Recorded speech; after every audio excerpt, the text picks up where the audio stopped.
Hello guys, कैसे हैं आप? उम्मीद है आप सभी अच्छे होंगे। अभ्युदय केंद्र मिर्जापुर के पोर्टल पर आप सभी का स्वागत है। सबसे पहले तो आप जुड़ जाइए ज़्यादा से ज़्यादा।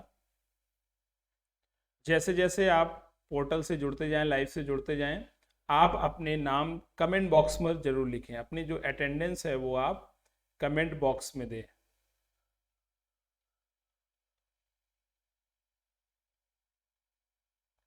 ओके। और जो आपको पढ़ाई से रिलेटेड या लाइव के दौरान अगर आप कोई चैट करनी है, वो आप लाइव चैट बॉक्स में करें। ओके।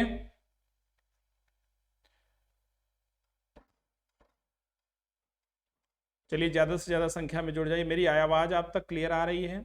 अगर आ रही है तो प्लीज़ आप नीचे लिखकर कमेंट करें।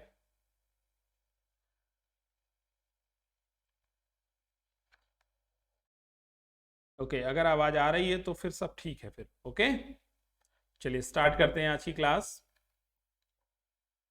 पहला आज हमारा टॉपिक है प्रोक्योरमेंट प्राइसेस क्या होते हैं। आज ये हमारे एग्रीकल्चर का कुछ मिसलेनियस टॉपिक बचे हुए हैं जो एग्ज़ाम में डायरेक्ट पूछ लिए जाते हैं। ओके, तो ये बहुत ही महत्वपूर्ण टॉपिक हैं जो प्रीलिम्स में डायरेक्ट क्वेश्चन बना देते हैं। तो प्रोक्यूरमेंट प्राइसेस क्या होते हैं? आपने एग्रीकल्चर सेक्टर पूरा पढ़ लिया है, अब उसकी कुछ मिसलिनियस चीज़ें आपको पढ़नी है। इसको कहते हैं खरीद मूल्य। क्या कहते हैं? खरीद मूल्य। एमएसपी के अलावा सरकार द्वारा खरीद मूल्य की घोषणा की जाती है। न्यूनतम समर्थन मूल्य, एमएसपी के अलावा प्रापण मूल्य यानी प्रोक्योरमेंट प्राइसेस की भी घोषणा सरकार द्वारा की जाती है। एमएसपी की घोषणा सरकार के द्वारा फसलों की बुआई से पहले की जाती है, जैसा आप सब जानते हैं। और प्रापण मूल्य यानी कि प्रोक्योरमेंट प्राइस की घोषणा फसल तैयार होने के बाद की जाती है। ये बेसिक डिफरेंस है। बेसिक डिफरेंस क्या है कि एमएसपी की घोषणा कब की जाती है? जब फसल बुआई से पहले ही कर दी जाती है। और प्रोक्योरमेंट प्राइस की घोषणा कब की जाती है? फसल बुआई तैयार होने के बाद की जाती है प्रोक्योरमेंट प्राइस की घोषणा। प्रापण मूल्य हमेशा ही एमएसपी से अधिक रखा जाता है, न्यूनतम मूल्य से अधिक रखा जाता है। और इसका मूल कारण है किसानों को अधिक लाभ का लालच देकर सरकारी भंडार में आवश्यकता अनुसार खाद्यान्न की कमी को पूरा करना। ठीक है ना? अब जो प्रोक्योर, जब हमने एमएसपी पहले ही उनको बता दिया है कि भाई इस रेट पर आपका हम न्यूनतम समर्थन मूल्य पर हम इस रेट पर आपका गेहूं, चावल या कोई अन्य फसल खरीदेंगे, तो फिर हमें ये प्रापण या प्रोक्योरमेंट प्राइस देने की आवश्यकता क्यों पड़ती है? इसकी आवश्यकता इसलिए पड़ती है ताकि किसान अपनी ज्यादा से ज्यादा जो खाद्यान्न है वो सरकारी भंडार को बेचें, ताकि सरकारी भंडार को पूरा किया जा सके और उसकी खाद्यान्न जो समस्या है उसको पूरा किया जा सके। अच्छा, ये समस्या अब नहीं है। ये जो प्रोक्योरमेंट प्राइस है, ओके, जो प्रोक्योरमेंट प्राइस है वो 60s 70s के समय में इसलिए दिया जाता था क्योंकि उस समय भारत में खाद्यान्न संकट का खतरा था। भारत खाद्यान्न संकट का सामना कर रहा था। लेकिन आफ्टर ग्रीन रेवोल्यूशन हमने क्या किया है? खाद्यान्न अधिशेष की स्थिति पाली है। खाद्यान्न अधिशेष की स्थिति पाली है। तो इससे क्या होता है कि अब हमें प्रोक्योरमेंट प्राइस देने की जरूरत नहीं पड़ती है और हम सिर्फ एमएसपी ही दे देते हैं।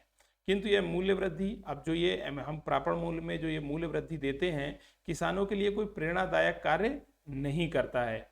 क्यों नहीं करता है? क्योंकि ये फसल कटाई के बाद कही जाती थी ये बात। ठीक है ना? तो ये सिर्फ गवर्नमेंट का एक पर्पस होता था कि अपने खाद्यान्न भंडारों को भर लेना, बल्कि इससे किसानों को कोई भी प्रेरणा नहीं मिलती थी कि वो कौन सी फसल बोएं, कौन सी फसल नहीं बोएं, किसका एमएसपी ज्यादा है, किसका प्रोक्योरमेंट ज्यादा है, किसका कम है। ओके, तो इसका मतलब क्या है? अगर प्रोक्योरमेंट प्राइस भी तब ज्यादा अच्छा इफेक्टिव होता जब उसे फसल बुआई से पहले बोला जाता, ना कि फसल तैयार होने के बाद। और अब आपने देख लिया है कि 1968 69 से केवल न्यूनतम समर्थन मूल्य एमएसपी की घोषणा की जाती है, क्योंकि आपको पता है 1967 से भारत में ग्रीन रेवोल्यूशन स्टार्ट हो गया और हम खाद्यान्न अधिशेष की स्थिति में आ गए। तो प्रोक्योरमेंट प्राइस आपको समझ में आ गया सभी बच्चों को? ओके, नेक्स्ट टॉपिक है हमारा निर्गम मूल्य, इशू प्राइस।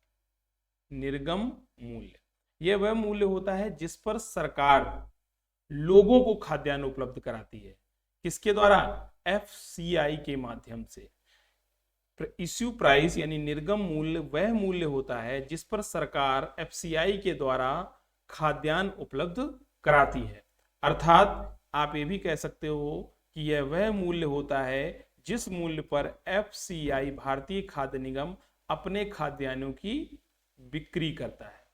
ओके, उसको कहते हैं निर्गम प्राइस। क्या कहते हैं? निर्गम प्राइस। भारतीय खाद्य निगम को खाद्य छूट यानी कि जो फूड सब्सिडी भारत में दी जाती है, फूड सब्सिडी के कारण काफी नुकसान का सामना करना पड़ता है। आपको पता है हमारे यहाँ सब्सिडी कोई बहुत फायदे का सौदा नहीं है। हाँ, उससे क्या होता है कि उपभोक्ताओं के हितों का संरक्षण तो हो जाता है, लेकिन इससे सरकार को और सरकार की एजेंसियों को, जैसे एफसीआई क्या करती है, इस प्रकार का काम करती है, तो उस फूड सब्सिडी से रिलेटेड उसको बहुत सारा नुकसान उठाना पड़ता है। कैसे? सरकार द्वारा खरीदे गए खाद्यान्नों को एक तो अस्थायी रूप से भंडारण पहले राज्यों में किया जाता है, स्टेट्स में किया जाता है, फिर इसके बाद इनको एफसीआई के गोदामों में पहुंचाया जाता है और यहां इनको बफर स्टॉक के रूप में रखा जाता है। इसके बाद इन बफर स्टॉक से इनको काउंटर्स तक भेजा जाता है, जो सेलिंग काउंटर होते हैं वहां तक पहुंचाने का काम भी एफसीआई करता है अपने बफर स्टॉक से। ओके, तो इस चीज को ध्यान रखना है। इसलिए क्या होता है, इतनी लागत आ जाती है एफसीआई की कि उसको कई बार घाटे का सामना करना पड़ता है। अब स्थानांतरण यानी कि ट्रांसपोर्टेशन, भंडारण, इससे क्या होता है कि एफसीआई में जो खाद्यान्न आया है उसकी कीमतों को ये बढ़ा देता है और इसका जो है बर्डन किस पे जाता है? आम जनता पे चला जाता है। ओके, इस वजह से जो निर्गम मूल्य होता है वो कभी भी बाजार मूल्य से अधिक नहीं होता है। इस अंतर को भारत में फूड सब्सिडी कहा जाता है। मतलब कि जो मार्केट प्राइस होता है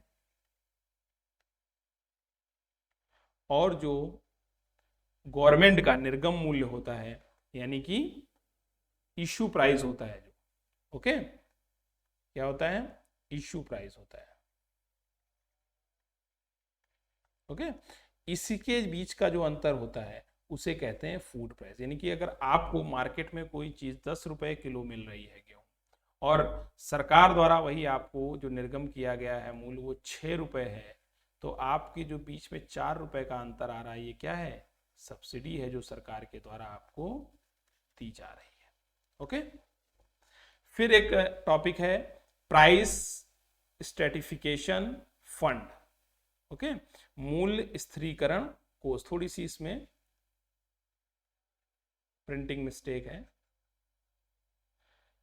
प्राइस स्ट्रेटिफिकेशन फंड, मूल्य स्थिरीकरण कोष, इसे 2015 में शुरू किया गया केंद्रीय योजना के रूप में, सेंटर स्पॉन्सर स्कीम के रूप में इसको 2015 में स्टार्ट किया गया। इसका उद्देश्य क्या था कि जो बागवानी उत्पाद खराब हो जा रहे हैं उनके मूल्य नियंत्रण के लिए बाजार हस्तक्षेप अगर किया जाए तो मूल्य स्थिरीकरण कोष की जरूरत पड़ती है। मतलब क्या था कि जो खराब होने वाली जो बागवानी फसलें थे उनके मूल्य नियंत्रण के लिए बाजार हस्तक्षेप को सहयोग प्रदान करना मूल्य स्थिरीकरण कोष का उद्देश्य था। केंद्र सरकार एवं राज्य सरकारों के बीच समानुपात में कितने में 50 में इसकी लागत को वहन करना किया जाता है और नॉर्थ ईस्ट स्टेट्स के मामले में ये 75-25 का अनुपात हो जाता है। ओके, मूल्य PSF, मूल्य स्थिरीकरण कोष। नेक्स्ट टॉपिक है हमारा बफर स्टॉक। क्या होता है बफर स्टॉक? बफर स्टॉक किसी भी उत्पाद का रिजर्व होता है, यानी कि आरक्षी होता है। जैसे आपने समझा एफसीआई क्या करता है, अनाज को अपने गोदामों में रखता है, तो वो क्या होता है? बफर स्टॉक के रूप में रखता है, रिजर्व के रूप में रखता है। ताकि खाद्य संकट के समय या प्राइस अनस्टेबिलिटी के समय वो अपने स्टॉक को बाहर निकाल सके या लोगों को इससे लाभान्वित कर सके। इस भंडार का इस्तेमाल संबंधित उत्पाद के मूल्य में उतार चढ़ाव को नियंत्रित करने एवं आपात स्थिति में आपूर्ति के लिए किया जाता है। यह व्यवस्था सन 1969 से, आपने अभी ऊपर पढ़ा, से शुरू की गई थी, जब 4th 5 ईयर प्लान यानी कि 4th 5 ईयर प्लान चल रहा था। ओके, इसका टाइमिंग क्या है चौथी पंचवर्षीय योजना का? 1969 से 74। इस व्यवस्था के अंतर्गत केंद्रीय निकाय में चुनिंदा खाद्यान्नों को रखने का प्रावधान है, जैसे गेहूं, चावल, ठीक है ना, इसके अंतर्गत इनको रखा जाता है। बफर स्टॉक से क्या उद्देश्य रखे गए या क्यों इसको बनाया गया, इसको समझने की जरूरत है। सबसे पहले तो खाद्य सुरक्षा हम लोगों का सुनिश्चित कर पाए, इसलिए हमारे पास पर्याप्त मात्रा में बफर स्टॉक होना चाहिए, ताकि लोगों को खाने पीने या उनके पोषण से रिलेटेड कोई समस्या ना आए, या आपात स्थिति में भी पोषण से संबंधित समस्या ना आए, इसके लिए बफर स्टॉक की जरूरत रहती है। इसके अलावा टीपीडीएस यानी कि लक्षित जन वितरण प्रणाली या फिर कोई और अन्य कल्याणकारी योजनाएं हैं, उसकी भी मासिक आपूर्ति अगर हमें करनी है तो उसके लिए हमें बफर स्टॉक की जरूरत पड़ती है। जैसे अभी आपने प्रधानमंत्री गरीब कल्याण योजना के बारे में सुना है, जिसमें फ्री राशन दिया जा रहा है अभी लोगों को, कोविड की वजह से फ्री राशन दिया जा रहा है। तो इसके लिए भी आपको क्या चाहिए होगा? Buffer stock. जब बफर स्टॉक है तभी तो प्रधानमंत्री गरीब कल्याण योजना के तहत आपको फ्री राशन मिल पा रहा है। ओके, फिर इसके बाद कभी कभी क्या होता है, फसल फेल हो जाए, ठीक है ना, या उतना उत्पादन ना हो, कोई प्राकृतिक आपदा आ जाए, तो ऐसे समय में भी आपूर्ति को मेंटेन रखने के लिए हमें बफर स्टॉक की जरूरत पड़ती है। और इसके अलावा मूल्यों में स्थिरता लाना। देखिए, बाजार में भी मूल्य निर्धारित होते हैं और सरकार के द्वारा भी, तो हमारे यहाँ ऐसा नहीं कि एररलेस प्रणाली है जिसमें कोई एरर नहीं हो सकता है मूल्यों को निर्धारित करने में। तो मूल्यों में अगर कोई स्थिरता आती है तो उसको बैलेंस करने के लिए भी बफर स्टॉक की जरूरत पड़ती है हमें। फिर केंद्रीय निकाय के अंतर्गत 3 प्रकार के भंडार शामिल किए जाते हैं। कौन कौन से भंडार शामिल किए जाते हैं? एक तो सबसे पहला एफसीआई का स्टॉक, ठीक है ना, एफसीआई के अंदर जो सामान रखा जाता है। विकेंद्रीकृत वसूली योजना में शामिल राज्यों का स्टॉक। ओके, मतलब कि क्या होता है, अब ये जो एफसीआई के स्टॉक है कहाँ होंगे? वो राज्यों में अलग अलग विकेंद्रीकृत रूप से फैले होते हैं। फिर इसके अलावा राज्य में शामिल राज्यों का स्टॉक, फिर राज्यों का अपना स्टॉक होता है। तीसरे में राज्य सरकार की एजेंसियों के भंडार। ओके, राज्य सरकार की जो एजेंसियां होती हैं वो अपना भंडार अलग रखती हैं। तो इस प्रकार के 3 भंडारों को इसमें शामिल किया जा सकता है। फिर जहां पर टीपीडीएस एवं अन्य कल्याणकारी योजनाओं के अगले 4 महीने की आवश्यकता के खाद्यान्न भंडार को परिचालन भंडार कहते हैं। इसको नोट कर लीजिएगा आप। परिचालन स्टॉक किसे कहते हैं, यानी कि ऑपरेशनल स्टॉक किसे कहते हैं? कि जैसे जो अन्य कल्याणकारी योजनाएं हैं, जैसे मान लीजिए आप इसी का उदाहरण लीजिए, प्रधानमंत्री गरीब कल्याण योजना। ओके, प्रधानमंत्री गरीब कल्याण योजना और टारगेटेड पीडीएस सिस्टम। इसमें क्या होता है कि अगर हम 4 महीने के आवश्यकता का खाद्यान्न भंडार रखते हैं तो उसे परिचालन स्टॉक कहते हैं। और इसके अलावा जो भंडार होता है उसे बफर स्टॉक कहा जाता है। तो कहीं अगर स्टेटमेंट में इस प्रकार का स्टेटमेंट आ जाता है तो आपको याद रखना है कि ऑपरेशन स्टॉक क्या होता है और बफर स्टॉक क्या होता है।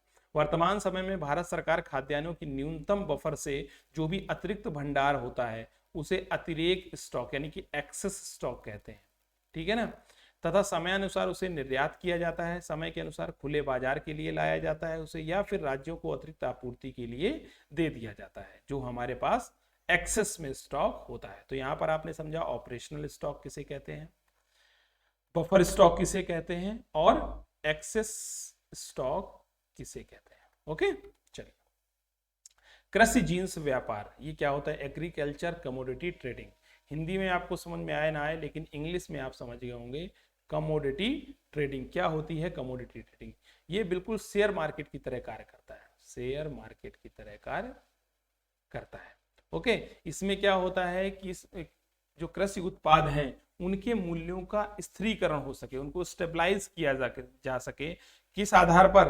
बाजार के जो प्राइस हैं उस आधार पर इनको इस तरीके मतलब जो प्राइस डिस्कवरी है उसके थ्रू हम मूल्य निकालें, मूल्यों को निर्धारित करें, ताकि जो बाजार है उसमें एक कॉमन जो प्राइस है या जो है आप कह सकते हैं कि अधिकतम प्राइस है वो कृषि उत्पादों के लिए तय हो सके।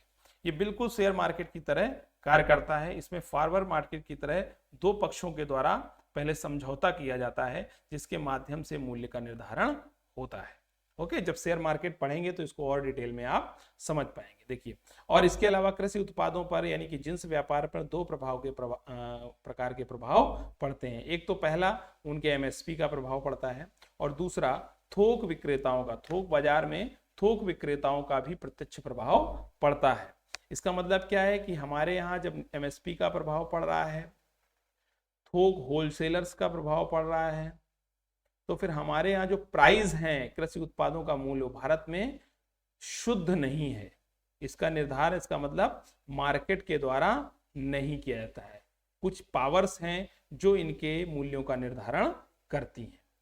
इसके अलावा जिंस व्यापार में कुछ स्टॉक्स हैं जो काम कर रहे हैं, जैसे NCDEX, national commodity and derivative exchange. देश का सबसे बड़ा कृषि जिंस एक्सचेंज है जिसकी सकल व्यवसाय में जिंसों की, कृषि जिंसों की हिस्सेदारी 99.9% है।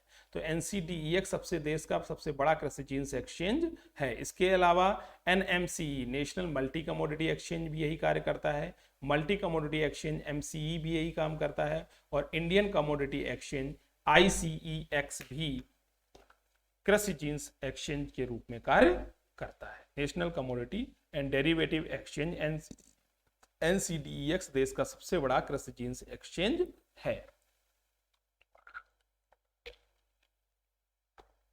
ओके, इसका विनियमन 2015 से सेबी के हाथों में है। यानी कि जो ये स्टॉक एक्सचेंज काम करते हैं, NCDEX, NMCE, MCE या फिर ICEX, तो ये किसके अंडर काम करते हैं? ये सारे सेबी के अंडर। रेगुलेशन बॉडी कौन सी है? रेगुलेटरी बॉडी कौन सी है? सेबी है।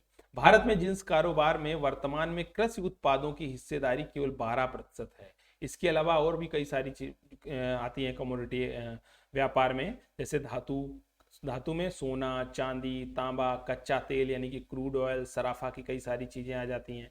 तो ये सारी चीजें हिस्सेदारी भी है, लेकिन कृषि जिंस की हिस्सेदारी सिर्फ 12% है। अभी तक सेबी द्वारा 66 कृषि जिंसों को इसके अंतर्गत कॉन्ट्रैक्ट फार्मिंग के तहत लाया गया है, संविदा कृषि के तहत लाया गया है। ओके, सूचित कर दिया गया है 66 कृषि जिंसों को। इसके अलावा अब हम देखते हैं विश्व व्यापार संगठन एवं कृषि छूट। जो हमने सब्सिडी का टॉपिक पढ़ा था, तो उसमें हमारा विश्व व्यापार संगठन के साथ सब्सिडी का क्या इशू चल रहा है, या WTO और जो एग्रीकल्चर सब्सिडीज हैं इनको लेकर क्या समस्याएं हैं, या फिर क्या टॉपिक आगे हमें क्या इससे जो सब्सिडी के जो मानक हैं वो विश्व व्यापार संगठन की तरफ से क्या है। विश्व व्यापार संगठन ने एक व्यवस्था बना रखी है, सकल सहायता व्यवस्था, AMS। ओके, WTO कब बना? 1995 में। इस चीज को याद रखिएगा आप लोग। तो एक व्यवस्था होती है सकल सहायता व्यवस्था, AMS। ओके, सरकार द्वारा कृषि क्षेत्र को दी जाने वाली छूट को विश्व व्यापार संगठन एग्रीगेटिव मेजर ऑफ सपोर्ट यानी कि AMS कहता है। WTO AMS किसे कहता है? कि सरकार कृषि क्षेत्र में जो भी छूट देती है, छूट का मतलब जो भी सब्सिडी देती है, उसे WTO AMS कहता है, एग्रीगेट मेजर ऑफ सपोर्ट कहता है। ठीक है, अब इस एग्रीगेट मेजर ऑफ सपोर्ट की गणना कैसे की जाती है? एक तो उत्पाद के आधार पर और दूसरा इनपुट के आधार पर, कि उत्पाद पर और इनपुट पर जो कितनी छूटें दी गई हैं किसी भी सरकार के द्वारा। AMS समझ में आ गया आपका? AMS क्या है? सरकार द्वारा एग्रीकल्चर सेक्टर में दी जाने वाली सब्सिडी को WTO AMS यानी कि एग्रीगेट मेजर ऑफ सपोर्ट, सकल सहायता व्यवस्था कहता है। इसके अंतर्गत दो प्रकार की सब्सिडियों को शामिल करता है। एक तो प्रोडक्ट सब्सिडी, दूसरी इनपुट सब्सिडी। ओके, विश्व व्यापार संगठन के अनुसार किसी देश द्वारा अपने कृषि क्षेत्र को दी जाने वाली उत्पाद छूटें कौन कौन सी हैं? एक तो प्रत्यक्ष रूप से जो दी जाती हैं जैसे न्यूनतम समर्थन मूल्य, और दूसरी input subsidy. Input subsidy, input subsidy में क्या क्या आता है? इनपुट किस चीज का होता है? आपको कृषि क्षेत्र में जब कोई किसान, आपको इतना एग्रीकल्चर सेक्टर आपने पढ़ा है, जल्दी से बताइए इनपुट क्या क्या होता है, जल्दी से बताइए। चलिए, इनपुट में क्या क्या आएगा? जैसे आप पूंजी लगाते हैं, यानी कि फाइनेंस की व्यवस्था करेंगे, आप अपने लिए पैसों की व्यवस्था करेंगे, सीड की व्यवस्था करेंगे, फर्टिलाइजर की व्यवस्था करेंगे, पेस्टिसाइड की व्यवस्था करेंगे, ये सब इनपुट ही तो हैं आपके। ओके, इरिगेशन ये भी इनपुट है। ओके, एनर्जी यानी कि इलेक्ट्रिसिटी ये भी इनपुट है। तो ये सारे इनपुट हैं जिन पर कि अब अगर सरकार ऋण पर, आपके लोन पर सब्सिडी दे रही है, लोन पर छूट दे रही है, उर्वरक पर छूट दे रही है, फर्टिलाइजर पर छूट दे रही है, इरिगेशन पर छूट दे रही है, लाइट में बिजली में छूट दे रही है, तो ये सब क्या है? ये आपकी इनपुट सब्सिडी के अंतर्गत आएंगे। और ये क्या करती हैं? ये सारी चीजें, चाहे जो भी इनपुट सब्सिडीज होती हैं या एमएसपी होती हैं, या क्या करती हैं? ये जो कृषिगत मूल्य होता है, यानी कि जो कृषि का ओरिजिनल मूल्य होता है, उसको घटा देती है। ओके, कृषि के मूल्य को सस्ता कर देती हैं। और इनका साइड इफेक्ट होता है कि ये विश्व व्यापार में, यानी कि जो वर्ल्ड ट्रेड होता है, उसमें विसंगति पैदा करती है, विसंगति पैदा करती है। WTO हालांकि कई सब्सिडीज को एक सीमा तक छूट देता है, लेकिन इसके मानक अलग अलग हैं। विकसित देशों के लिए, डेवलप्ड देशों के लिए ये छूट 5% है, जबकि विकासशील देशों के लिए, डेवलपिंग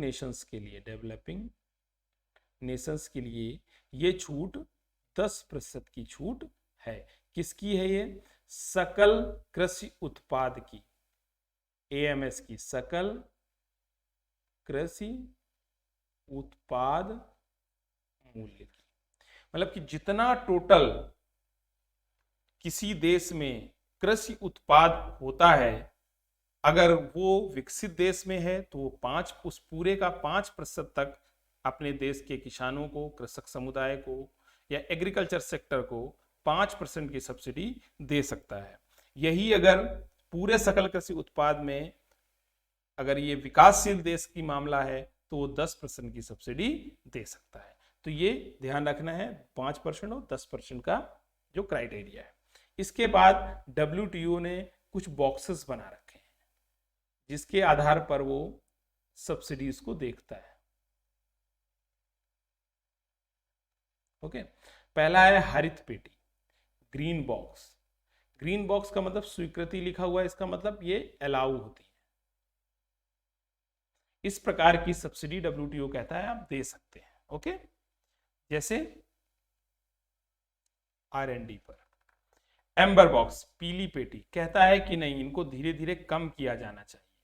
ओके, ये विश्व व्यापार को, वर्ल्ड ट्रेड को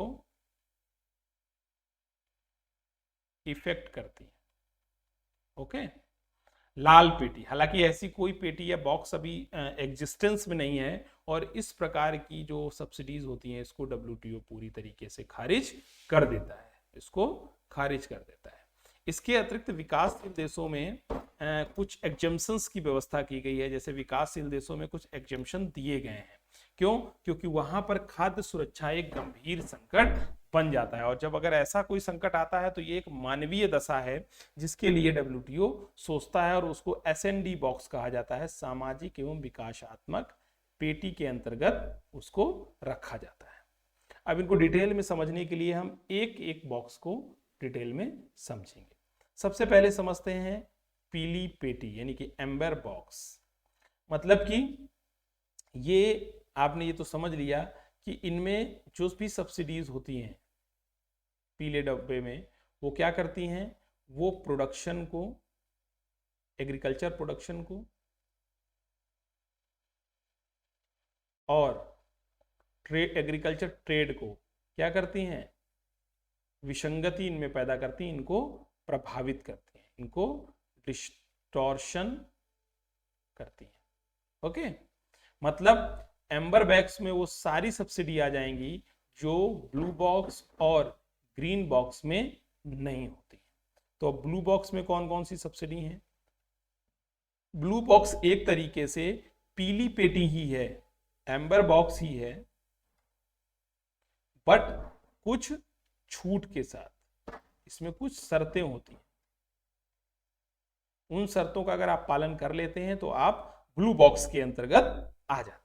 ओके, इसकी शर्तें क्या करती हैं कि जो वर्ल्ड ट्रेड में डिस्टॉर्शंस आ रहे थे उनको कम करने का प्रयास करती हैं, यानी कि उनके कम करने से संबंधित हैं। मतलब ऐसी सभी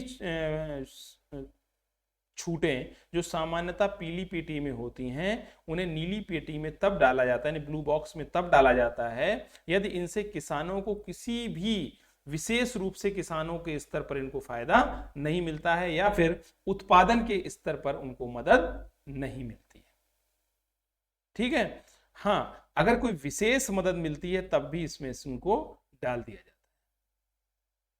ओके, कि मतलब एक टारगेट अचीव करना है, मान लीजिए आपको कोई विशेष उत्पादन के स्तर को प्राप्त कर लेना है, तब भी इसको नीली पेटी में, ब्लू बॉक्स में डाल दिया जाएगा, पीली पेटी से यानी कि एम्बर बॉक्स से निकालकर कहां डाल दिया जाएगा? ब्लू बॉक्स में डाल दिया जाएगा। तो इस प्रकार की छूट किसानों को सरकार द्वारा विभिन्न योजनाओं के माध्यम से दी जाती है, जैसे प्रधानमंत्री कृषि सिंचाई योजना, प्रधानमंत्री फसल बीमा योजना। तो इस प्रकार की योजनाएं क्या करती हैं? इनको सबको ब्लू बॉक्स में डाला जाता है और ये माना जाता है कि ये वर्ल्ड ट्रेड को डिस्टॉर्ट नहीं कर रही। ओके, चलिए अब समझते हैं ग्रीन पेटी क्या है, यानी कि हरित पेटी, green box. Green box subsidy आप समझते हैं ग्रीन सिग्नल किस लिए होता है? आगे बढ़िए जाइए, इसका मतलब है कि इससे कोई प्रॉब्लम नहीं है। ओके, ये इससे WTO को कोई सी भी प्रकार की कोई समस्या नहीं होती है, मतलब कि ये वर्ल्ड ट्रेड में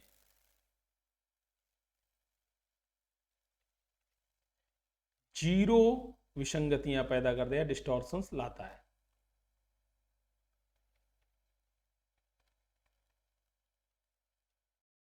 डिस्टॉर्शंस लाता है।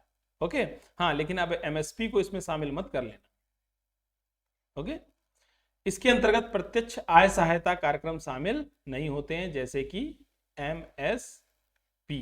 इसमें सभी सरकारी छूटें शामिल होती हैं, जैसे खाद्य सुरक्षा के लिए लोक भंडारण करना, कीट एवं रोग नियंत्रण करना, R&D करना, और या फिर कुछ ऐसे प्रत्यक्ष भुगतान करना जो उत्पादन को डायरेक्ट नहीं बढ़ाते हैं, जैसे पर्यावरण संरक्षण, फसल आय बीमा। इस तरीके की अगर स्कीम्स के थ्रू लोगों को कुछ सब्सिडी दी जाती है, कृषकों को सब्सिडी दी जाती है जो डायरेक्ट प्रोडक्शन को बढ़ाने में सहायता नहीं करती है, तो उसे ग्रीन पेटी में यानी ग्रीन बॉक्स में रखा जाता है। इसी कारण इसे प्रोडक्शन न्यूट्रल बॉक्स कहा जाता है, उत्पादन तटस्थ पेटी कहा जाता है। क्या कहा जाता है? Production neutral box. क्यों? क्योंकि ये वर्ल्ड ट्रेड को परेशान नहीं करती हैं या उनको इफेक्ट नहीं करती हैं। इसके बाद सामाजिक एवं विकासात्मक पेटी या विकास पेटी, ये मुख्यतः विकासशील देशों से संबंधित है और इसमें विकासशील देशों को कुछ शर्तों के साथ कुछ एक्स्ट्रा सब्सिडी दी जाती है, एक्स्ट्रा सब्सिडी प्रदान की जाती है। इन शब्दों का संबंध मानव विकास से है, मतलब ये तभी दी जाएगी SND जब कोई ऐसी व्यवस्था आ जाएगी या ऐसी समस्या आ जाएगी उसका संबंध मानव विकास से होगा, जैसे गरीबी, न्यूनतम सामाजिक कल्याण कार्यक्रम, स्वास्थ्य सहायता, जैसे गरीबी से नीचे जो लोग रह रहे हैं उनको एक्स्ट्रा कुछ प्रोवाइड कराना, जो कुछ मिनिमम जो सोशल वेलफेयर के काम हैं, स्कीम्स हैं, उनको लागू करना। ठीक है, हेल्थ से रिलेटेड या न्यूट्रिशनल से रिलेटेड लोगों को, खासतौर से उन्हें जो गरीबी रेखा के नीचे रह रहे हैं उन्हें सहायता प्रदान करना इसके अंतर्गत शामिल होता है। ओके, तो ये सारी आपकी सब्सिडीज हो गई। आप समझते हैं नामा क्या है। WTO ने एक नामा के तहत क्या करता है कि जो गैर कृषिगत उत्पाद होते हैं यानी कि गैर कृषि उत्पाद बाजार पहुंच। नामा का फुल फॉर्म क्या है? Non agriculture product market access NAMA कहा जाता है। मतलब कि गैर कृषि उत्पादों को जो WTO के सदस्य देश हैं उनके बाजारों में पहुंचाना या उनकी पहुंच स्थापित करना, जो नॉन एग्रीकल्चर प्रोडक्ट है, एग्रीकल्चर प्रोडक्टों को नहीं, यानी कि जो नॉन एग्रीकल्चर प्रोडक्ट हैं, गैर कृषि उत्पाद हैं, उनको WTO के जो सदस्य देश हैं, जो WTO समझौता के तहत जितने भी सदस्य देश हैं उनके देशों में, उनकी मार्केट में प्रोडक्ट को पहुंचाना नामा यानी कि non agriculture product market access कहलाता है। फिर एक अधिनियम आया था, वेरी वेरी इंपॉर्टेंट है, राष्ट्रीय खाद्य सुरक्षा अधिनियम, नेशनल फूड सिक्योरिटी एक्ट। राष्ट्रीय खाद्य सुरक्षा अधिनियम 2013 में लागू किया गया है उपभोक्ता मामलों के मंत्रालय के अंतर्गत। राष्ट्रीय खाद्य सुरक्षा अधिनियम किसके तहत लाया गया है? उपभोक्ता मामलों के मंत्रालय के अंतर्गत इसे लाया गया है और इसे 2013 में लागू कर दिया गया था। यह भारत का सबसे बड़ा कल्याण कार्यक्रम है, वेलफेयर प्रोग्राम है। कौन सा है? सबसे बड़ा वेलफेयर प्रोग्राम है। इसी के तहत तो प्रधानमंत्री गरीब कल्याण योजना चलाई जा रही है।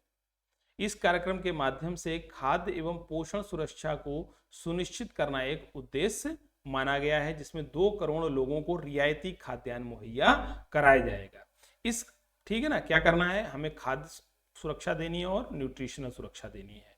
ठीक है, रियायती खाद्यान्न देना है लगभग 2 करोड़ लोगों को, और इस कार्यक्रम के तहत 75% ग्रामीण जनसंख्या और 50% शहरी जनसंख्या लाभान्वित होगी। मतलब कि ये टोटल आबादी का 2/3 हिस्सा है, 2/3 हिस्सा है, जो इस वेलफेयर प्रोग्राम के तहत, राष्ट्रीय खाद्य सुरक्षा अधिनियम के तहत कवर किया जाएगा। इसमें एक समान रूप से 5 किलोग्राम पर व्यक्ति प्रति माह अनाज दिया जाएगा, जिसमें 3 रुपए किलो चावल, 2 रुपए किलो गेहूं और 1 रुपए किलो मोटा अनाज दिया जाएगा। इसके अलावा जो निर्धनों से भी निर्धन की श्रेणी में आते हैं या AAY के तहत आते हैं, अंत्योदय अन्न योजना के तहत शामिल होते हैं, उन्हें 25 किलो, ये तो 5 लोगों के परिवार को समझा जाता है, तो यहाँ पर 5 किलो प्रतिमाह पर व्यक्ति, तो 25 किलो हो गया, लेकिन यहाँ पर इसे 35 किलो प्रदान किया जाएगा। किनको? निर्धनों से भी जो निर्धन हैं और AAY अंत्योदय अन्न योजना से जो लाभान्वित होने वाले लोग हैं, बेनिफिशियरी जो हैं। गर्भवती महिलाओं एवं बच्चों के लिए पोषण उपलब्ध कराया जाएगा, साथ ही मातृत्व लाभ भी दिया जाएगा 6,000 रुपए का। ओके, जो गर्भवती महिलाएं हैं, माताएं हैं, उनको पोषण उपलब्ध कराया जाएगा, बच्चों को पोषण उपलब्ध कराया जाएगा, साथ ही मातृत्व लाभ के रूप में 6,000 रुपए देने का प्रावधान भी किया गया है स्कीम के अंतर्गत। फिर 18 वर्ष या इससे आयु की सबसे बड़ी महिला जो घर में होगी, उसी को परिवार का मुखिया माना जाएगा और राशन कार्ड में उसी के नाम से राशन कार्ड बनेगा, उसी को मुखिया माना जाएगा। तो ये तो हो गई आपकी राष्ट्रीय खाद्य सुरक्षा अधिनियम की बात। ओके, फिर हम पढ़ते हैं फूड प्रोसेसिंग इंडस्ट्री क्या है, यानी कि फूड प्रोसेसिंग क्या होता है, आज के समय में ये क्यों रेलेवेंट है।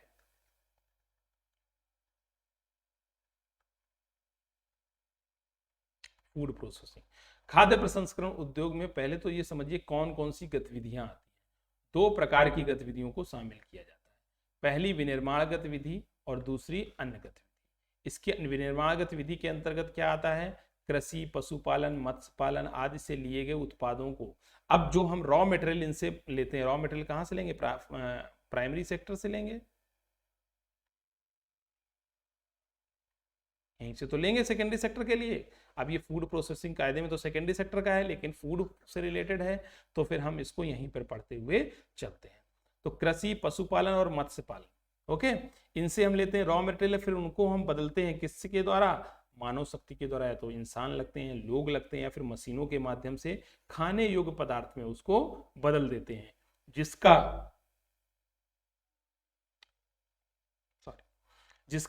वाणिज्यिक मूल्य होता है, जिसका कॉमर्शियल प्राइस होता है। ओके, दूसरी अन्य गतिविधियों के कारण या तो किसी खाद्य वस्तु का जीवन काल बढ़ा दिया जाता है, या जिनके माध्यम से खाद्य पदार्थ को उपयोग के लिए अधिक सहज स्थिति में पहुंचा दिया जाता है। इसका मतलब क्या हुआ? या तो खाद्य पदार्थों का क्या होगा? जीवन काल बढ़ा दिया जाएगा या फिर उनको क्या किया जाएगा, उनको जो खाद्य पदार्थ हैं उसको और आसानी से लोगों को मिल पाए, इसके लिए बिल्कुल तैयार करके दे दिया, जिसको आप कहते हैं रेडी टू फूड, बिल्कुल रेडी अवस्था में आपको मिलेगा। तो पहले में विनिर्माण गतिविधि और दूसरे में अन्य गतिविधि, जिसमें जीवन काल बढ़ा दिया जा सकता है या आपको आसानी से वो जो प्रोडक्ट है, फूड है, वो अवेलेबल कराया जा सकता है। अब समझते हैं इस पूरी चेन में, फूड प्रोसेसिंग में, कि क्या क्या होता है। देखिए, अब आप ऐसे समझिए, जो अभी आपने ऊपर पढ़ा कि सबसे पहले क्या होता है कि आप विनिर्माण गतिविधि में कहां से ले रहे हैं रॉ मटेरियल, यहां से,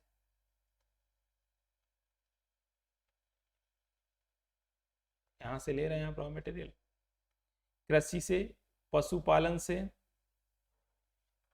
मत्स्य पालन से, यहां से आप रॉ मटेरियल ले रहे हैं। इसके बाद वो रॉ मटेरियल कहां जा रहा है, मशीन में जाएगा या श्रम के द्वारा या मानव शक्ति के द्वारा उसको चेंज किया जाएगा। किस में चेंज किया जाएगा, खाने योग्य पदार्थ में चेंज किया जाएगा। वहां से वो कहां जाएगा, होलसेलर के पास जाएगा, फिर वहां से वो सेलर के पास जाएगा या फिर कह सकते हैं रिटेलर के पास जाएगा, और वहां से वो कंज्यूमर के पास जाएगा, मतलब कि उपभोक्ता के पास जाएगा। ओके, तो जो ऊपर का पोर्शन होता है जहां से आप रॉ मटेरियल कलेक्ट करते हैं उसे कहते हैं upstream part of supply chain. क्या कहते हैं, upstream part of supply chain. और downstream part of supply chain क्या है,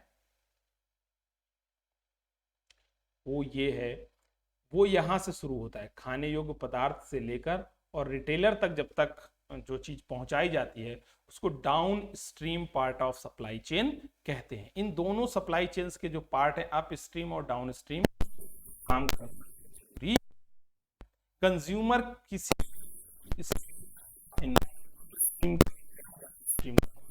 होता है, ओके, क्या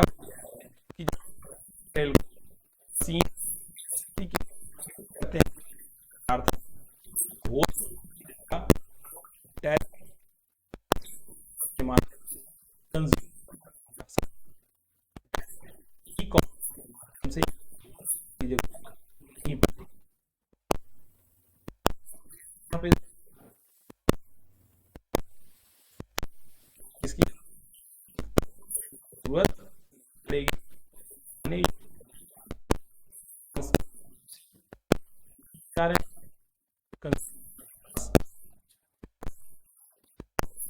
साइड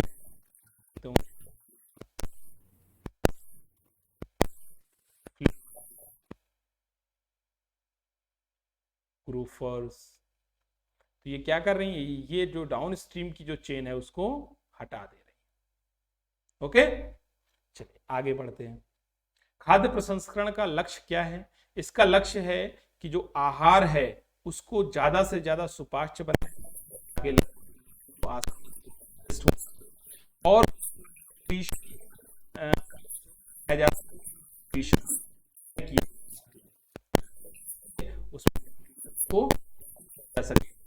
तो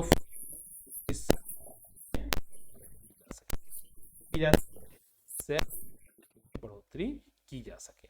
खाद्य प्रसंस्करण में वो भी क्रियाएं आती हैं जिसमें कि खाद्य पदार्थ खेत से लेकर और प्लेट तक, उपभोक्ता के प्लेट तक आकर जो भी प्रक्रियाएं आती हैं वो सब फूड प्रोसेसिंग के अंतर्गत आती हैं। इसके अंतर्गत कोई आहार है या कोई प्रोडक्ट है उसकी सफाई करना, उसको कैटेगराइज करना, फिर उसकी पैकिंग करना, ये सब कुछ इसके अंतर्गत खाद्य प्रसंस्करण के अंतर्गत, इनकी फूड इंडस्ट्री के अंतर्गत शामिल हो जाता है। इसके अलावा वैल्यू एडिशन भी इसमें शामिल होता है, जैसे बेकरी पदार्थों में वैल्यू एडिशन किया जाता है। तुरंत जो खाने वाले फूड हैं, इंस्टेंट जो फूड हैं, उनमें खास तौर से हेल्थ ड्रिंक्स के लिए भी जरूरी है। तो इस को भी हम इस परिभाषा के अंतर्गत लेके आ जाते हैं खाद्य प्रसंस्करण के अंतर्गत। यानी कि जो आपकी हेल्थ ड्रिंक्स हैं वो भी खाद्य प्रसंस्करण फूड प्रोसेसिंग के अंतर आती हैं। इंस्टेंट फूड जैसे मैगी को आप मैगी से समझिए, हेल्थ ड्रिंक्स आपको पता ही है, ठीक है, बेकरी उत्पाद आप देखते रहते हैं डे टू डे लाइफ में, तो यहाँ समझने में आपको कोई प्रॉब्लम नहीं आ रही। फिर भी आ रही हो तो आप बता सकते हैं अगर कोई प्रॉब्लम आ रही हो। ओके, चलिए। अच्छा, फूड प्रोसेसिंग से लाभ क्या है बताइए। देखिए, अब रॉ मटेरियल जो होता है फूड का और जो उपभोक्ता तक पहुंचता है, तो आपको पता है इस बात का कि उनकी जो क्षमता होती है या उनको जो रुकने की कैपेसिटी होती है वो बहुत दिन नहीं होती है। मान लीजिए आपको नूडल्स उबाल के दे दिए जाएं तो क्या वो बहुत दिन रह पाएंगे? नहीं रह पाएंगे। लेकिन उनको फूड प्रोसेसिंग के माध्यम से आपको पैकेट में बंद करके दिया जाता है तो वो कई दिनों तक, महीनों तक आपके पास सुरक्षित रहते हैं। आप पानी में डालते हैं और तुरंत खाने के लिए रेडी हो जाता है। तो ये एक तो लाभ होता है। दूसरा क्या होता है कि फूड प्रोसेसिंग इंडस्ट्री को किसानों को उनकी उपज का बेहतर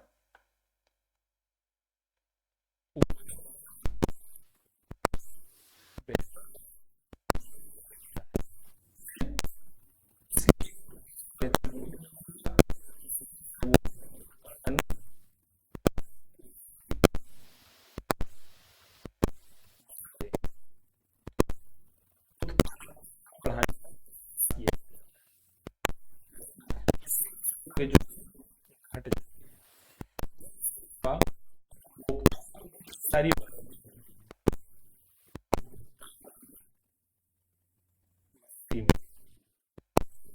और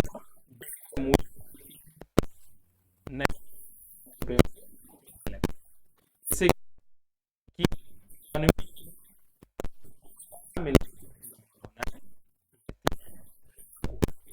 सरकार मान पर ये इस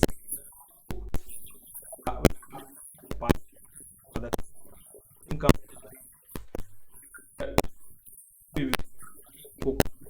पर ये मिल अगर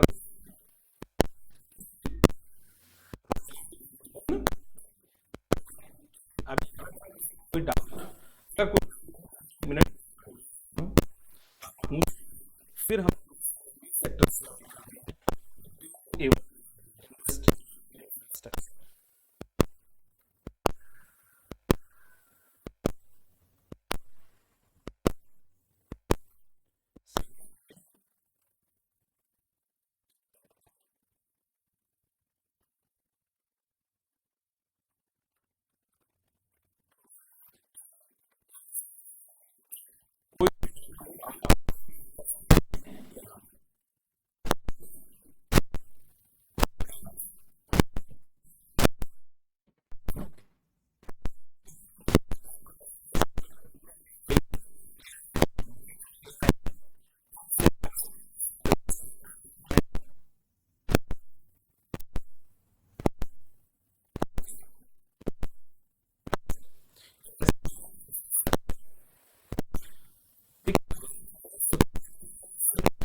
हमने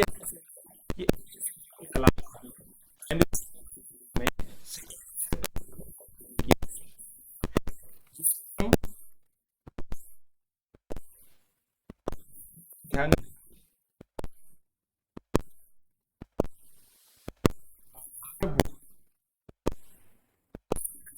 ध्यान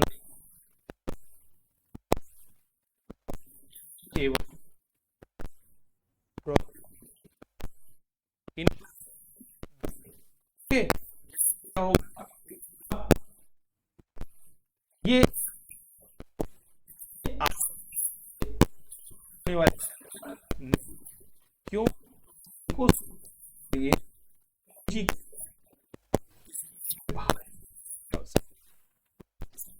बहुत।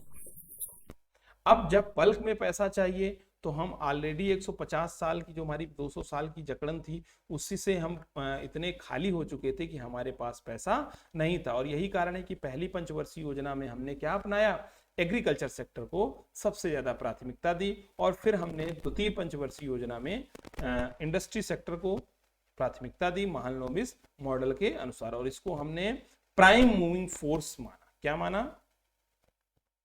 प्राइम मूविंग फोर्स माना। ओके। इसके अलावा आप देखते हैं कि फिर धीरे धीरे हमने कई प्रकार की औद्योगिक नीतियों के सहारे हमने अपने जो सेकेंडरी सेक्टर है इसको बढ़ाया, अपनी इंडस्ट्री को बढ़ाया। और इसके अलावा हमारे पास जब 1990 के दौरान भुगतान संतुलन का संकट आ गया,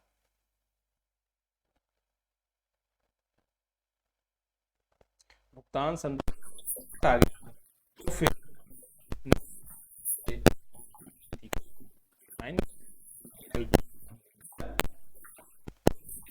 के बाद के भारतीय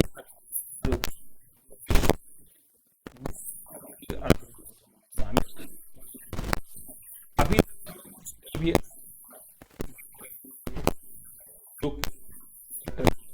हम से आगे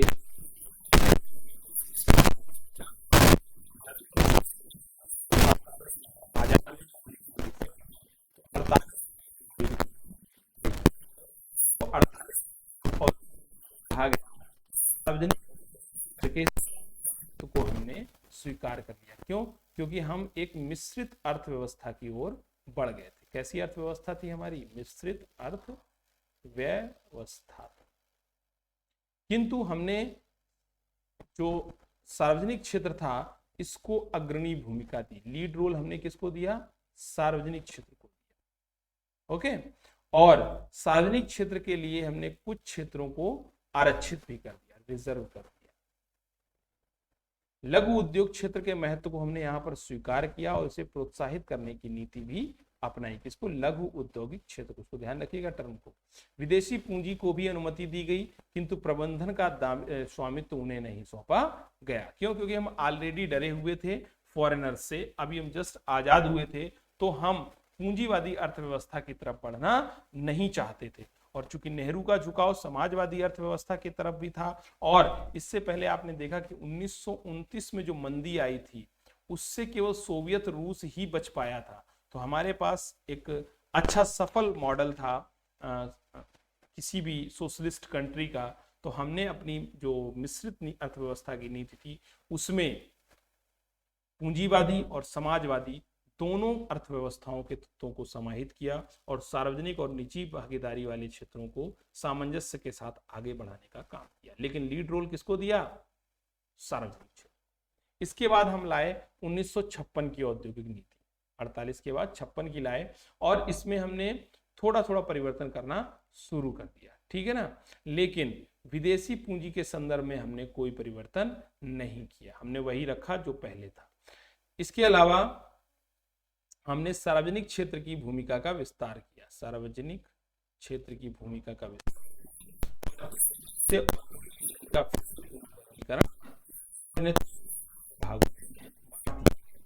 एक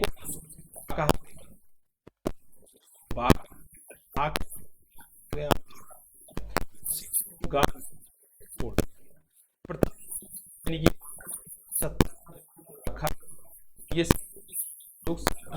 के लिए में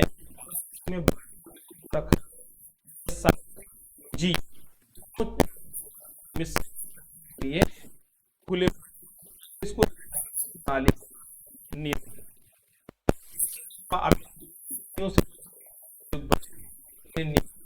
ये हमने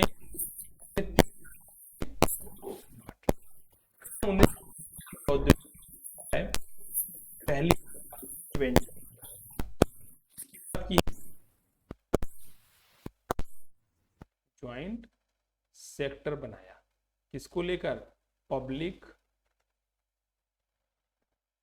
प्राइवेट को लेकर। इस नीति में संयुक्त क्षेत्र में इकाइयों की अनुमति दे दी गई कि ज्वाइंट सेक्टर करके कंपनियों को बनाया जा सके, और इस नीति के अंतर्गत एक नए शब्द को भी गढ़ा गया जिसे कोर कहते हैं। कोर क्या होते हैं, यानी कि मूलभूत उद्योग। मूलभूत उद्योगों के अंतर्गत कौन कौन से उद्योग आते हैं, जैसे लोहा,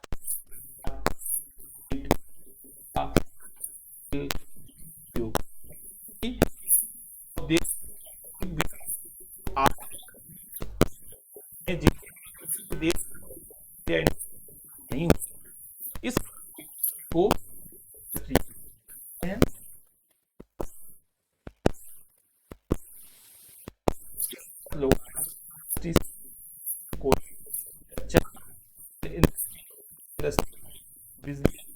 जो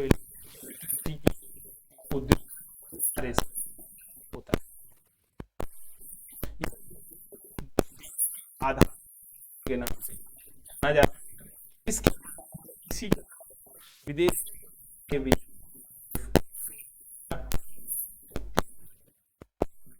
मुद्रा फॉरेन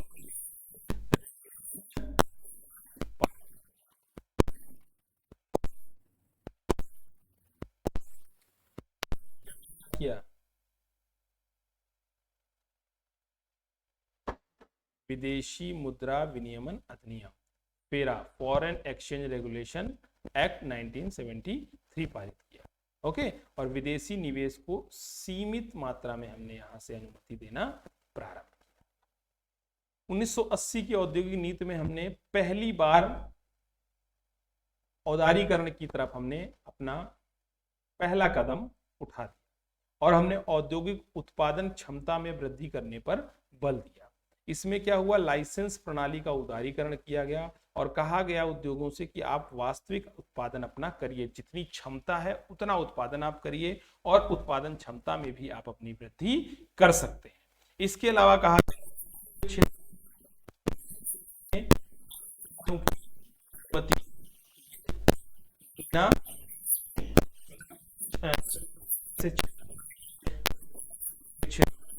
नई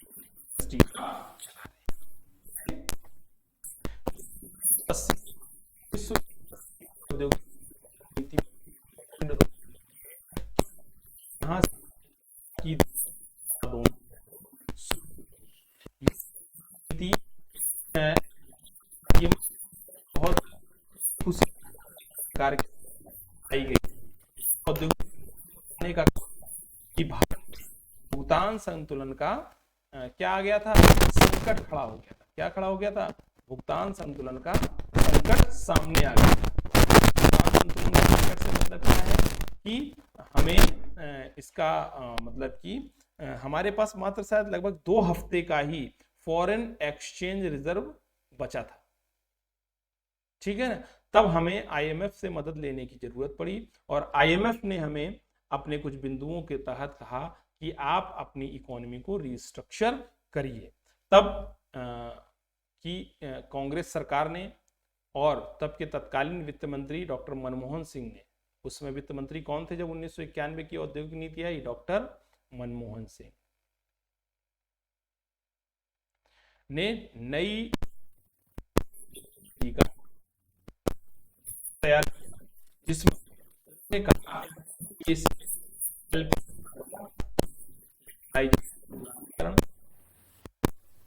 प्राइवेट और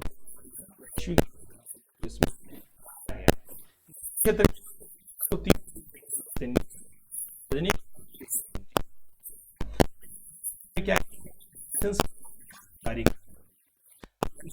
सबसे को हम शुरू किया जो में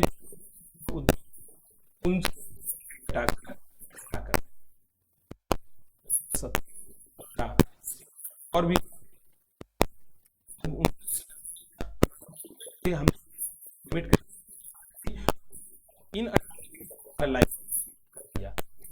मान बात करें 4 बचे, अनिवार्य लाइसेंस की आवश्यकता बची है। कौन कौन से हैं वो? वायु, आकाश तथा रक्षा से संबंधित इलेक्ट्रॉनिक का अगर कोई इंडस्ट्री आप लगाते हैं तो उसके लिए आपको भारत सरकार से लाइसेंस लेना पड़ेगा। विस्फोटक पदार्थ, ठीक है ना, से संबंधित कोई आप इंडस्ट्री लगाते हैं तो आपको भारत सरकार से लाइसेंस लेना पड़ेगा। खतरनाक रसायन से लेकर आप कोई केमिकल से रिलेटेड आप कोई इंडस्ट्री लगाते हैं तो आपको भारत सरकार से लाइसेंस लेना पड़ेगा। इसके अलावा तंबाकू, सिगरेट या फिर इससे संबंधित उत्पाद, उसके लिए भी आपको भारत सरकार से लाइसेंस लेना पड़ेगा। अब सिर्फ 4 ये उद्योग ऐसे बचे हैं जिनके लिए अनिवार्य रूप से लाइसेंस की व्यवस्था की गई है। इसके अलावा हमने MRTP एक्ट का 1991 की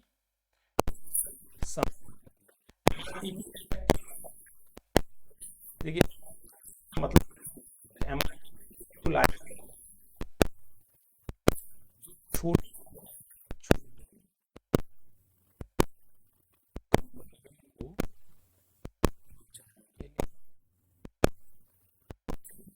जो जो कंपनी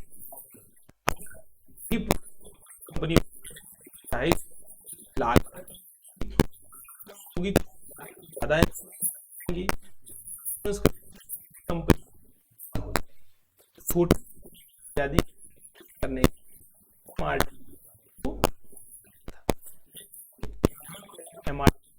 को दिया जब उस थी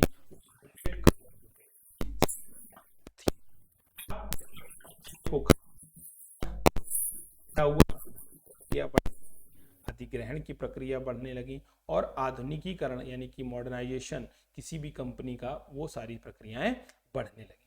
अब हमने जो चेंज किए थे, देखिए 2 तरीके से चेंज किए थे।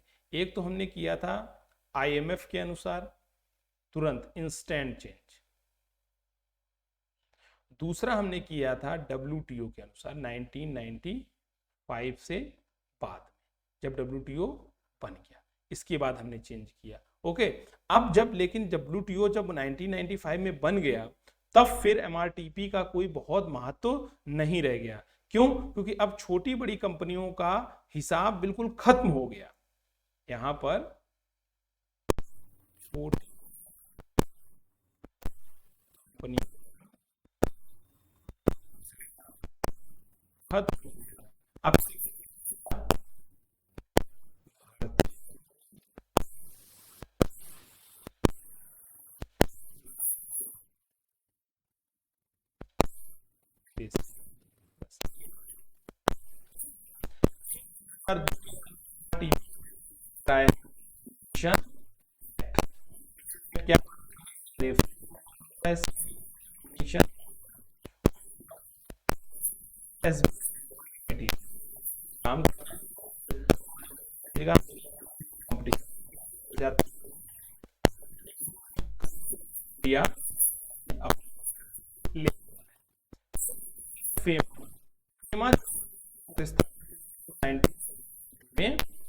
ये था फॉरेन एक्सचेंज एक्ट, यानी कि विदेशी पूंजी को जो एक्सचेंज होता था उसको रेगुलेट करने के लिए फेरा लाया गया था। और ये बहुत टफ कानून था, इसमें सर्च विदाउट वारंट की व्यवस्था थी, नॉन बेलेबल था, अभियुक्त को ही खुद सिद्ध करना पड़ता था कि उसका चार्ज गलत है। तो ये सारी बहुत चीजें टफ थी, तो इसको भी समाप्त करके फेमा लाया गया और 2001 में इसको कार्यान्वित कर दिया गया फेमा को। मतलब कि फेरा जो फॉरेन एक्सचेंज रेगुलेशन एक्ट था, इसको फॉरेन एक्सचेंज मैनेजमेंट एक्ट बना दिया गया फेमा। ओके, तो आप इसको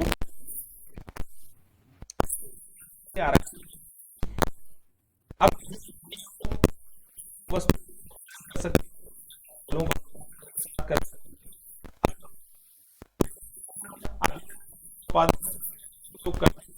उन्हें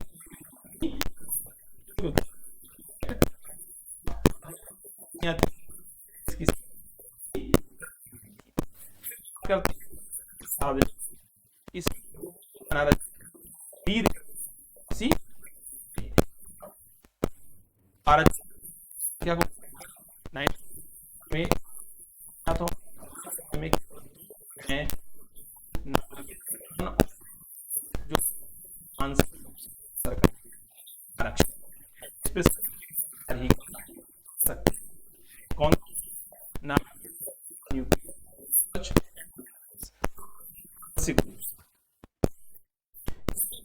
आता है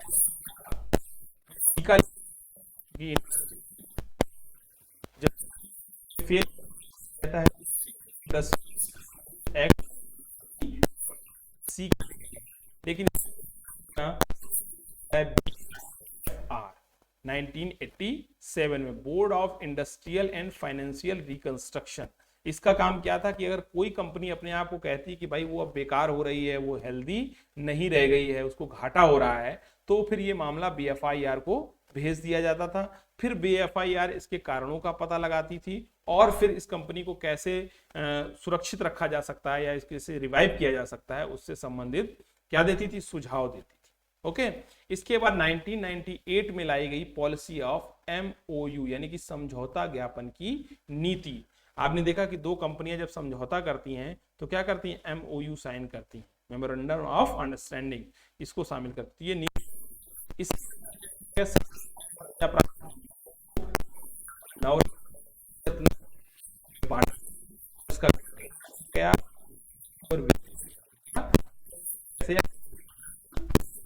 और भारत है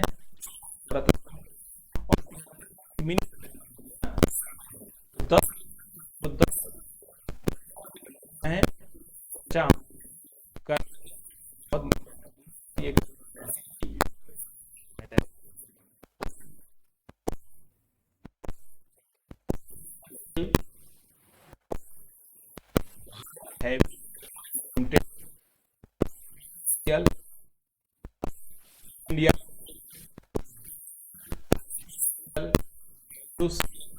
एंड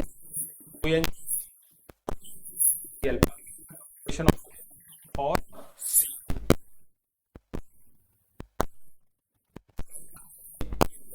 भारत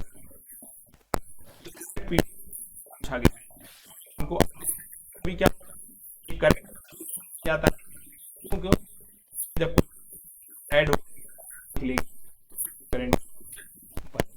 ओके, याद रखिएगा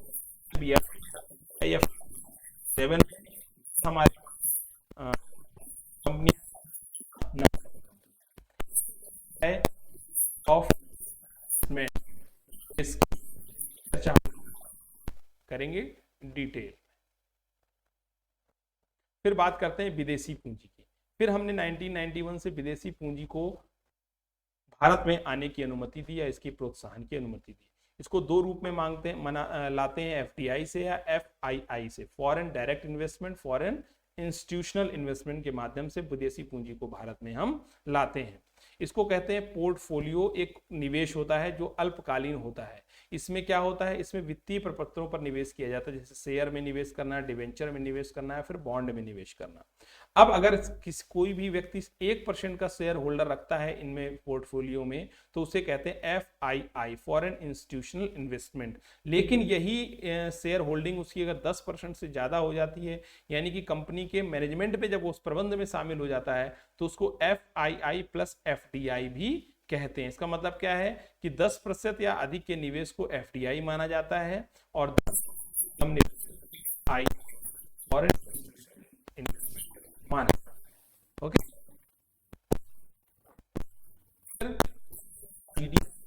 क्या है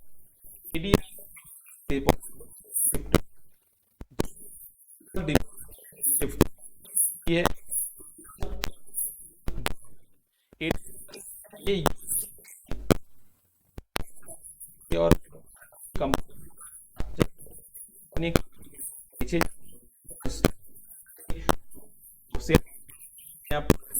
वहां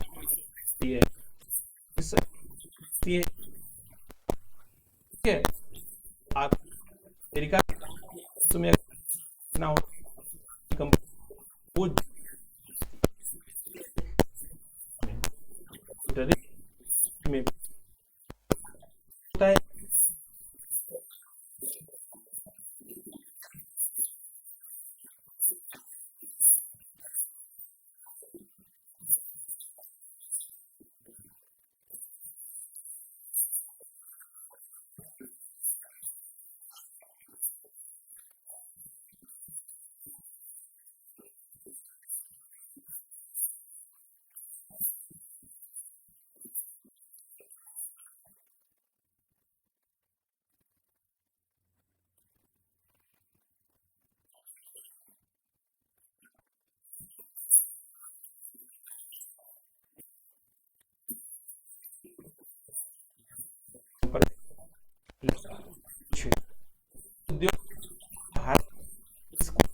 और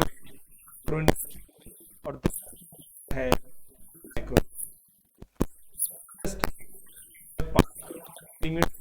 सेवा सेक्टर 2 कोई सर्विस सेक्टर होगा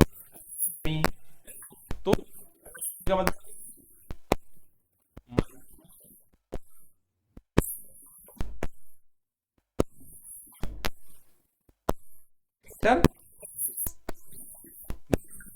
क्या लिए लेकिन आ चुका समय तरह किया है, परिभाषा दी है। क्या दी गई है नई परिभाषा के अंतर्गत, क्या है, बहुत महत्वपूर्ण है, इसको अच्छे से समझिए आप कि माइक्रो इंडस्ट्री जो है वो 1 करोड़ तक का निवेश करे और 5 करोड़ तक का कारोबार करने वाली मैन्युफैक्चरिंग और सर्विस सेक्टर यूनिट को माइक्रो इंडस्ट्री के अंतर्गत, इंटरप्राइजेस के अंतर्गत रखा गया है। किसका? 1 करोड़ से 5 करोड़, 1 करोड़ तक का निवेश करके 5 करोड़ तक का कारोबार करने वाली मैन्युफैक्चरिंग और सर्विस सेक्टर की यूनिट को माइक्रो इंटरप्राइजेस के अंतर्गत रखा गया है। स्मॉल इंटरप्राइजेस के अंतर्गत 10 करोड़ तक का निवेश करने वाली और 50 करोड़ तक का कारोबार या टर्नओवर वाली जो मैन्युफैक्चरिंग और सर्विस सेक्टर की यूनिट है उनको स्मॉल यूनिट्स में यानी स्मॉल इंटरप्राइजेस में रखा गया है, इंडस्ट्री में रखा गया है। फिर मीडियम इंडस्ट्री में जो 20 करोड़ तक का निवेश कर दें तक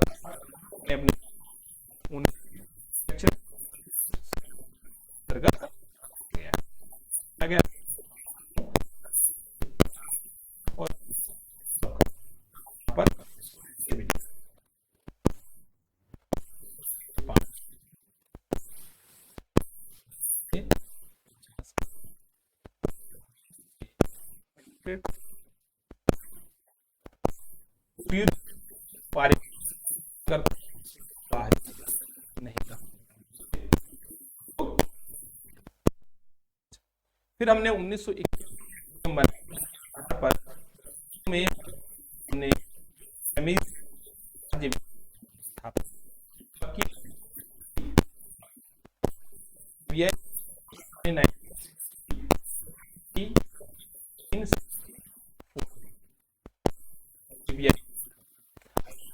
बैंक बनाया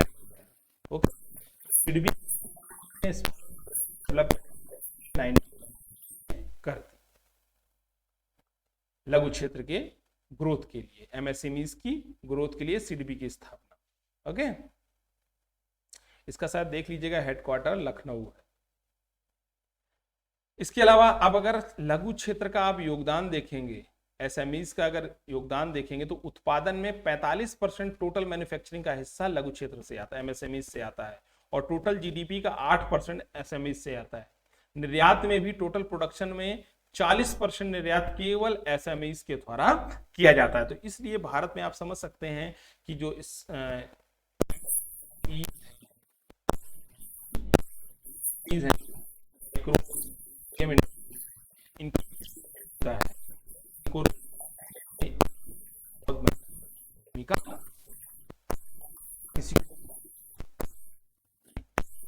टॉपिक अब थोड़ा सा समझ लीजिए जो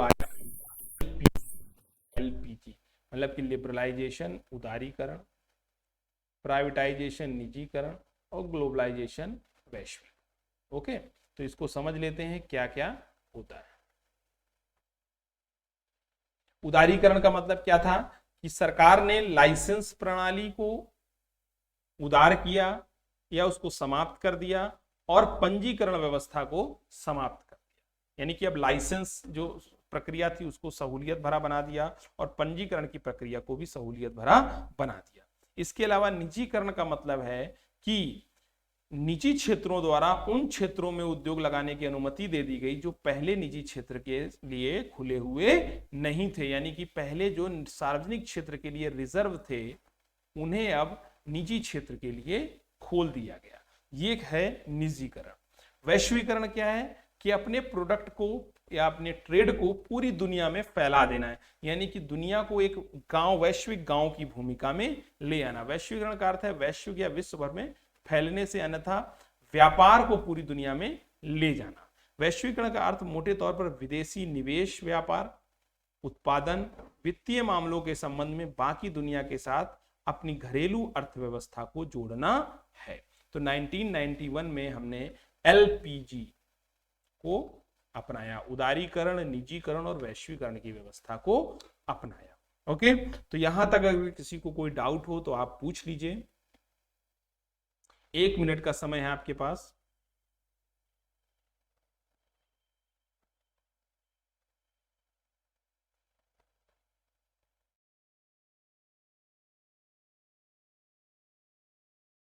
अभी हम सेकेंडरी सेक्टर पढ़ रहे हैं। जो बच्चे बाद में ऐड हुए हैं वो सारे बच्चे अपनी अटेंडेंस दे देंगे।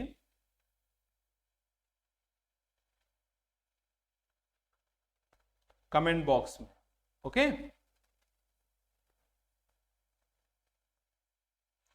और अब इकोनॉमी का और भी महत्वपूर्ण पोर्शन स्टार्ट होने वाला है। इंडस्ट्री, मनी का पार्ट, बैंकिंग का पार्ट और बजट। तो इसलिए आप लोग कोई भी इकोनॉमी की क्लास मिस ना करें और इनके नोट्स आप तैयार करते रहें। बहुत महत्वपूर्ण में इकोनॉमी आप सकता है, इसलिए के अच्छे से आगे, क्योंकि पार्ट ये जुड़ा हो जाता है, जोड़ को आप उसका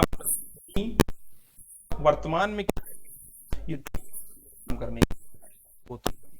आपको इसी लेक्चर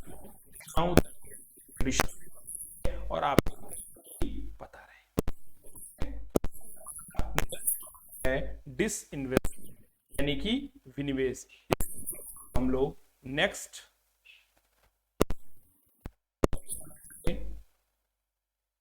ओके विनिवेश, क्योंकि ये एक बड़ा टॉपिक है, इंपॉर्टेंट टॉपिक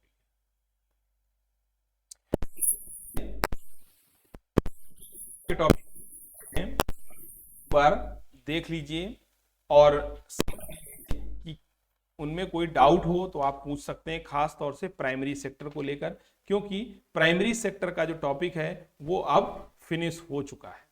अब हम लोग सेकेंडरी सेक्टर में पढ़ेंगे, इंफ्रास्ट्रक्चर को पढ़ेंगे, इसके अलावा इन्फ्लेशन को पढ़ेंगे, फॉरेन की जो